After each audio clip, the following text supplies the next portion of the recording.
ಹಗರಣಗಳ ಗಲಾಟೆ ಮಧ್ಯೆ ಸಿದ್ದು ಸರ್ಕಾರದಲ್ಲಿ ಸಂಚಲನ ಶುರುವಾಗಿದೆ. ಸಿದ್ದು ಸಂಪುಟದ 4ರಿಂದ 5 ಸಚಿವರಿಗೆ ಕೋಕ್ ಸಾಧ್ಯತೆ ಇದೆ.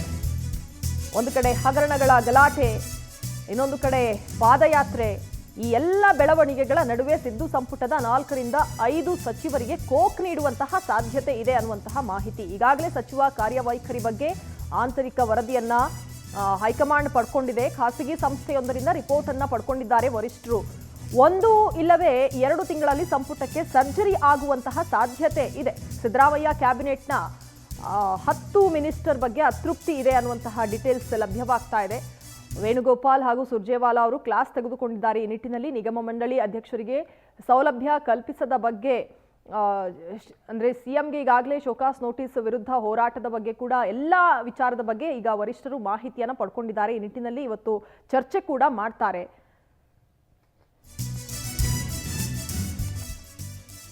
ಸಚಿವ ಸಂಪುಟ ಪುನರ್ರಚನೆಗೆ ಕೈ ಹಾಕುತ್ತಾ ಹೈಕಮಾಂಡ್.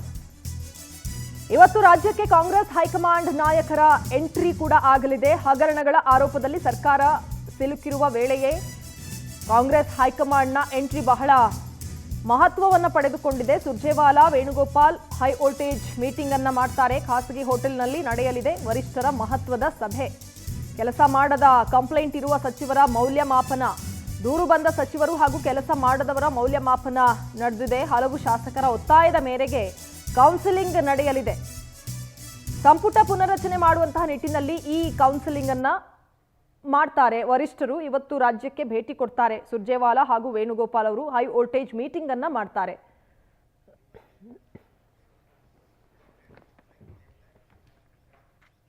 ಹೆಚ್ಚಿನ ಡೀಟೇಲ್ಸ್ ಅನ್ನ ನೀಡ್ತಾರೆ ನಮ್ಮ ಪ್ರತಿನಿಧಿ ದೀಪಾ. ನೇರವಾಗಿ ಸಂಪರ್ಕದಲ್ಲಿದ್ದಾರೆ. ದೀಪಾ, ರಾಜ್ಯದಲ್ಲಿ ಹಲವಾರು ಬೆಳವಣಿಗೆಗಳ ಮಧ್ಯೆ ಈಗ ಕಾಂಗ್ರೆಸ್ ಹೈಕಮಾಂಡ್ ರಾಜ್ಯಕ್ಕೆ ಬರ್ತಾ ಇರುವಂತದ್ದು, ಜೊತೆಗೆ ಎಲ್ಲೋ ಸಚಿವ ಸಂಪುಟ ಏನೋ ಬದಲಾವಣೆ ಆಗುತ್ತೆ, ಕೆಲವು ಸಚಿವರ ಮೇಲೆ ಕಣ್ಣಿದೆ, ಈ ರೀತಿ ಮಾತುಗಳು ಸಾಕಷ್ಟು ಬೆಳವಣಿಗೆಗಳಿಗೆ ಸಾಕ್ಷಿ ಆಗುತ್ತೆ ಅಂತ ಇವತ್ತು ಹೈಕಮಾಂಡ್ ಭೇಟಿ ಕೊಡುತ್ತೆ. ಈ ಭೇಟಿಯ ಮಹತ್ವ ಜೊತೆಗೆ ಏನೇನೆಲ್ಲ ಬೆಳವಣಿಗೆಗಳಾಗಬಹುದು ಅಂತ ದೀಪಾ? ರಜನಿ, ನಿಜ. ಇವತ್ತು ಅಂದ್ರೆ ಮೂಡ ಮತ್ತೆ ವಾಲ್ಮೀಕಿ ಪ್ರಕರಣದ ಹಿನ್ನೆಲೆ ಈಗ ಬಿಜೆಪಿ ಕೂಡ ಪಾದಯಾತ್ರೆಯನ್ನ ಮಾಡ್ತಾ ಇದೆ. ಇವತ್ತು 2ನೇ ದಿನದ ಪಾದಯಾತ್ರೆ. ಇಷ್ಟೊಂದು ಬೆಳವಣಿಗೆಗಳು, ಜೊತೆಗೆ ಈ ಒಂದು ಮೂಡ ವಿಚಾರವಾಗಿ ಸಿಎಂಗೂ ಕೂಡ ಶೋಕಾಸ್ ನೋಟಿಸ್ ಅನ್ನ ರಾಜ್ಯಪಾಲರು ನೀಡಿದ್ದಾರೆ. ಇಷ್ಟೆಲ್ಲ ಬೆಳವಣಿಗೆಯ ನಡುವೆ ಇದೀಗ ರಾಜ್ಯಕ್ಕೆ ಹೈಕಮಾಂಡ್ ಬರ್ತಾ ಇರುವಂತಹದ್ದು ಎಲ್ಲೋ ಒಂದ್ ಕಡೆ ಹೆಚ್ಚಿನ ಮಹತ್ವದ ಜೊತೆಗೆ ಒಂದಿಷ್ಟು ಕುತೂಹಲವನ್ನು ಕೂಡ ಮೂಡಿಸಿರುವಂತದ್ದು. ಒಂದು ಕಡೆ ರಾಜ್ಯಪಾಲರು ನೀಡಿರುವಂತಹ ಶೋಕಾಸ್ ನೋಟಿಸ್ ಏನಿದೆ, ಆ ಶೋಕಾಸ್ ನೋಟಿಸ್ ಸಂಬಂಧ ಸಿಎಂಗೆ ಏನ್ ನೀಡಿದ್ದಾರೆ ಅದರ ವಿವರಣೆ ಜೊತೆಗೆ ರಾಜ್ಯದಲ್ಲಿ ಒಂದಿಷ್ಟು ಸಚಿವ ಸಂಪುಟದ ಮೇಜರ್ ಒಂದಿಷ್ಟು ಬದಲಾವಣೆ ಆಗ್ತವೆ ಅನ್ನುವಂತಹ ನಿಟ್ಟಿನಲ್ಲೂ ಕೂಡ ಚರ್ಚೆಗಳಿತ್ತು. ಅದರ ಬೆನ್ನಲ್ಲೇ ಇದೀಗ ಸುರ್ಜೇವಾಲಾ ಮತ್ತೆ ವೇಣುಗೋಪಾಲ್ ಇಬ್ರು ಬರ್ತಾ ಇರುವಂತಹದ್ದು ಕುತೂಹಲ ಮೂಡಿಸಿದೆ. ಪ್ರಮುಖವಾಗಿ ಒಂದು ಖಾಸಗಿ ವರದಿಯ ಅನ್ವಯ 8 ಸಚಿವರುಗಳು ಕೆಲಸ ಮಾಡ್ತಿಲ್ಲ ಅನ್ನುವಂತಹ ನಿಟ್ಟಿನಲ್ಲಿ ಒಂದು ವರದಿ ಹೈಕಮಾಂಡ್ ಕೈ ಸೇರಿದೆ. ಆ ನಿಟ್ಟಿನಲ್ಲಿ ಒಂದಿಷ್ಟು ಸರ್ಜರಿ ಆಗಬಹುದು ಅನ್ನುವಂತಹ ಲೆಕ್ಕಾಚಾರಗಳು ಕೂಡ ಇದೆ. ಅಷ್ಟೇ ಅಲ್ಲ, ರಾಜ್ಯದಲ್ಲಿ ಯಾವ ರೀತಿಯಾಗಿ ವೈಖರಿ ಆಗ್ತಾ ಇದೆ ಅಂದ್ರೆ ಆಡಳಿತ ಯಾವ ರೀತಿ ಆಗ್ತಿದೆ ಅನ್ನೋದ್ರ ಜೊತೆಗೆ ಸಚಿವರ ಕಾರ್ಯವೈಖರಿ ಹೇಗಿದೆ ಅನ್ನುವಂತಹದ್ದನ್ನು ಕೂಡ ಒಂದಿಷ್ಟು ಇವತ್ತು ಚರ್ಚೆ ಆಗುವಂತಹ ಸಾಧ್ಯತೆ ಇದೆ. ಖಾಸಗಿ ಹೋಟೆಲ್ನಲ್ಲಿ ಮಂತ್ರಿಗಳು ಎಲ್ಲರನ್ನೂ ಕೂಡ ಇವತ್ತು ಈ ಇಬ್ಬರು ಉಭಯ ನಾಯಕರು ಕರೆದಿರುವಂತಹದ್ದು. ಇದರ ಜೊತೆಗೆ ಸಚಿವ ಸಂಪುಟ ಒಂದಿಷ್ಟು ವಿಸ್ತರಣೆ ಅಥವಾ ಪುನರ್ರಚನೆ ಅನ್ನುವಂತಹ ವಿಚಾರಕ್ಕೂ ಕೂಡ ಪರಮೇಶ್ವರ್ ಒಂದು ಮಾತನ್ನ ಹೇಳಿದ್ರು. ಆ ರೀತಿಯಾದಂತಹ ಯಾವುದೇ ಸೂಚನೆಗಳಿಲ್ಲ. ಆದ್ರೆ ಮಿಸ್ತ್ರಿಯವರ ವರದಿ ಏನಿದೆ, ಆ ವರದಿಯ ಪ್ರಮುಖ ಅಂಶಗಳು ಚರ್ಚೆಗೆ ಬರಬಹುದು. ಯಾವ್ಯಾವ ಕ್ಷೇತ್ರದಲ್ಲಿ ಎಷ್ಟೆಷ್ಟು ಕೆಲಸ ಆಗಿದೆ ಅನ್ನುವಂತಹ ವರದಿ ಹೈಕಮಾಂಡ್ಗೆ ಸೇರಿದೆ. ಹಾಗಾಗಿ ಆ ಬಗ್ಗೆ ಕೂಡ ಚರ್ಚೆ ಆಗಬಹುದು ಅನ್ನುವಂತಹ ಮಾತನ್ನು ಹೇಳಿದ್ರು. ಹಾಗಾಗಿ ಎಲ್ಲ ಒಂದ್ ಕಡೆ ಇವತ್ತಿನ ಸಂಜೆಯ ಒಂದು ಸಚಿವರುಗಳ ಮೀಟಿ ಏನಿದೆ, ಸಭೆ ಏನಿದೆ, ಅದು ಸಾಕಷ್ಟು ಕುತೂಹಲ ಮೂಡಿಸಿರೋದಂತೂ ಸತ್ಯ. Rajini, okay, thank you Deepa ಮಾಹಿತಿಗೆ. ಅಜೆಂಡಾ ಏನಂತ ಗೊತ್ತಿಲ್ಲ. ಎಲ್ಲ ಮಂತ್ರಿಗಳನ್ನು ಕರೆದಿದ್ದಾರೆ. ಇವತ್ತು ರಾಜ್ಯದಲ್ಲಿ ಆಗ್ತಾ ಇರ್ತಕ್ಕಂಥ ರಾಜಕೀಯದ ಬೆಳವಣಿಗೆ,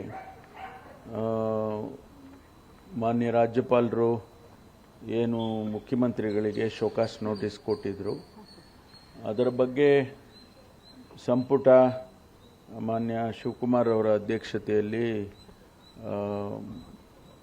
ಒಂದು ರೆಸಲ್ಯೂಷನ್ ಮಾಡಿ ನೀವು ಕೊಟ್ಟಿರ್ತಕ್ಕಂಥ ಶೋಕಾಸ್ ನೋಟಿಸು ವಾಪಸ್ ತಗೊಳ್ಳಿ, ಮತ್ತು ಏನು ಅಬ್ರಹಾಂ ಅಂತಕ್ಕಂಥವರು ನಿಮಗೆ ಮನವಿಯನ್ನು ಮಾಡಿದ್ದಾರೆ ಪ್ರಾಸಿಕ್ಯೂಟ್ ಮಾಡೋದಕ್ಕೆ ಮುಖ್ಯಮಂತ್ರಿಗಳನ್ನು. ಅದನ್ನು ರಿಜೆಕ್ಟ್ ಮಾಡಿ ಹಾಗೆ ಅಂತೇಳಿ ನಾವು ಪ್ರೊಸೀಡಿಂಗ್ಸ್ ಮಾಡಿದೆವು. ಮಾಡಿ ಅದನ್ನು ಅಡ್ವೈಸರಿ ರೂಪದಲ್ಲಿ, ಅಂದರೆ cabinet can advise the governor ಅಂತ ಇರೋದರಿಂದ ನಾವು ಅದನ್ನು ತಿಳಿಸಿದ್ದೇವೆ. ಈ ಬೆಳವಣಿಗೆ ಹಿನ್ನೆಲೆಯಲ್ಲಿ ನಮ್ಮ ಹೈಕಮಾಂಡ್ನವರು ಮಾನ್ಯ ವೇಣುಗೋಪಾಲ್ ಅವರನ್ನು, ಮಾನ್ಯ ಸುರ್ಜಿವಾಲಾ ಅವರನ್ನು ಇಲ್ಲಿಗೆ ಕಳಿಸ್ತಿದ್ದಾರೆ. ಅದರ ಬಗ್ಗೆ ಚರ್ಚೆ ಮಾಡಬಹುದು ಅಂತ ಹೇಳಿ ನಾನು ಅಂದ್ಕೊಂಡಿದ್ದೇನೆ. ಮತ್ತು ಬೇರೆ ಬೇರೆ ರಾಜಕೀಯದ ಬೆಳವಣಿಗೆಗಳು, ಯಾವ ರೀತಿ ಮುಂದೆ ಸರ್ಕಾರ ಕಾರ್ಯಕ್ರಮಗಳನ್ನು ಮಾಡಬೇಕು ಅನ್ನೋದ್ರ ಬಗ್ಗೆ ಕೂಡ ಚರ್ಚೆ ಆಗ್ಬೋದು ಅಂತೇಳಿ